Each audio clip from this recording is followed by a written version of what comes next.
চোন আমি এনেকৈ আহিছোঁ বালিপুতা চকলে প্ৰগ্ৰেম আছে 15 আগষ্ট যিহেতু আজিৰ দিনটোতেই 15 আগষ্ট হিচাপে মানে কি আৰু 1947 চনৰ 15 আগষ্ট তাৰিখে ভাৰত স্বাধীন হৈছিল। 15 আগষ্ট তাৰিখটো সেইকাৰণে পালন কৰা হয়। আমি এনেকৈ আহিছোঁ চাওকচোন আমি আজি মংগলদৈত প্ৰগ্ৰেম আছে তাতে যাব আহিছোঁ। আপোনালোকে ভিডিঅ'টো সম্পূৰ্ণকৈ চাই থাকিব। আগত দুটা আছে তেওঁলোককো মই দেখুৱাই দিম। এয়া আহিয়ে দেখিলোঁ যে স্কুলৰ ছাত্ৰ ছাত্ৰীসকলে বন্দে মাতৰম গাই হাতত কি খবৰ আপোনালোকৰ? আশা কৰোঁ নিশ্চয় ভালে আছে। আজি এটা বিশেষ দিন যিহেতু 15 আগষ্ট তাৰিখ। সেয়ে আমি 15 আগষ্ট তাৰিখ হিচাপে আমি সাংস্কৃতিক সংৰক্ষণ আৰু বিকাশ কেন্দ্ৰৰ উদ্যোগত আমি মংগলদৈত প্ৰগ্ৰেম কৰিব যাব ওলাইছোঁ। কোচ ৰাজবংশী নৃত্য, হুদুম নৃত্য। আপোনালোকে ভিডিঅ'টো সম্পূৰ্ণকৈ চাই থাকিব। মই দেখুৱাই যাম আপোনালোকক। গাড়ীও আহি পালে যিহেতু আমি যাবৰ কাৰণে ৰেডি আৰু সকলোবোৰ গাড়ীত উঠিলে এনেদৰে আৰু পৰৱৰ্তী পৰ্যায়ত মই ভিডিঅ'টো দেখুৱাই গৈ আছোঁ আপোনালোকক। প্ৰগ্ৰেমৰ ঠাই পালোৱে যিহেতু ভিতৰত সোমাবৰ কাৰণে সাজু হৈছে আৰু এয়া চাওকচোন আপোনালোকে ইমান ধুনীয়া এটা সুন্দৰ পৰিৱেশ মই আপোনালোকক দেখুৱাই দিছোঁ।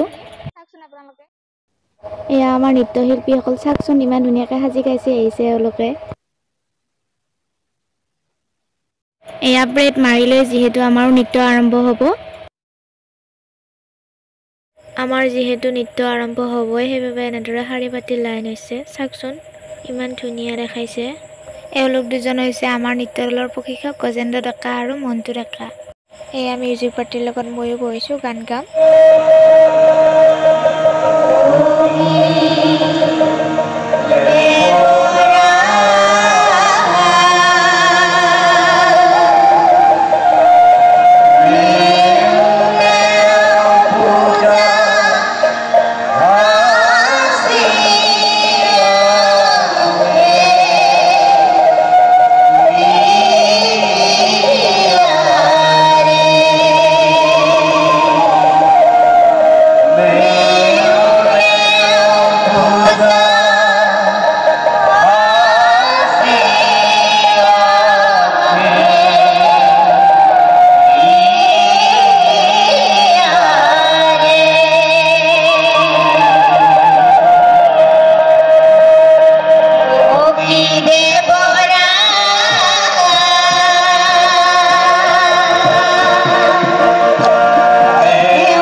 দীঘল হয় বাবে কমকৈ দেখুৱাইছোঁ অলপ।